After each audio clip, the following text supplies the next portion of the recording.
toinen määrä. Okei, joka tapauksessa. Niin tää on kahdessa kädessä ja lähdetään miettimään, mitä tää voi tehdä. Sama hyökkäys sieltä ylhäältä.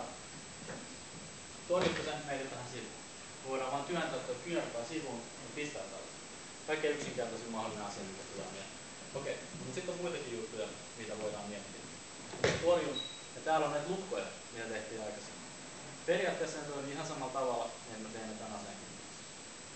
Toki siinäkin on sitten aseesta riisunta mukana. Ja sitten voi jatkaa sieltä. Tai sitten, jos tulee hyökkäys tuolta puolelta, eli rystykäinen puolelta, mä voin torjua sen. Ja täällä vastaavasti voidaan tehdä aseesta riisunnat ja muut asiat periaatteessa samalla tavalla kuin aikaisemmin. Ja nyt nähdään se, miten tämä fikari toimii apuna tässä lukossa vallan mainiosti. Tämä on niin periaatteessa ihan vaan soveltamista sitä, mitä aikaisemmin. Mitä muuta meillä oli? Sama hyökkäys tulee ristipuolelle. Mennään sitä vastaan.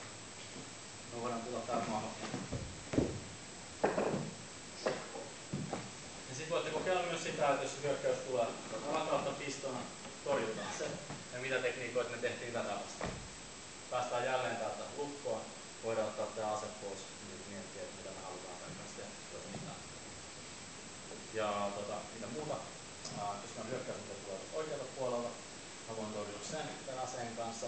Ja noin pitää sen otteen vaikka tuolla kädellä, vaihtaa tänne toiseen käteen, tulla ympäri tuolta ja mahdollisesti pistää sen. Nämä on osittain sovellettuja, niin voitte lähteä soveltamaan. Sillä ei ole tehdä hitaasti ja nätisti kaikki. Niin voitte katsoa sitä, että miten hyvin te muistatte niitä tekniikoita, mitä aikaisemmin tehtiin, lähteä soveltamaan. Näitä vielä yhden, mitä voitte kokeilla. Eli jos teillä onkin tämä fikari näin kädessä, hyökkäys tulee tuolta, voin torjua sen näin. Sen jälkeen koukata tuon käden itselleni otteeseen ja mennä tästä käden hyperekstensioon ihan vaan sillä, että mulla on ollut tämä fikari kädessä.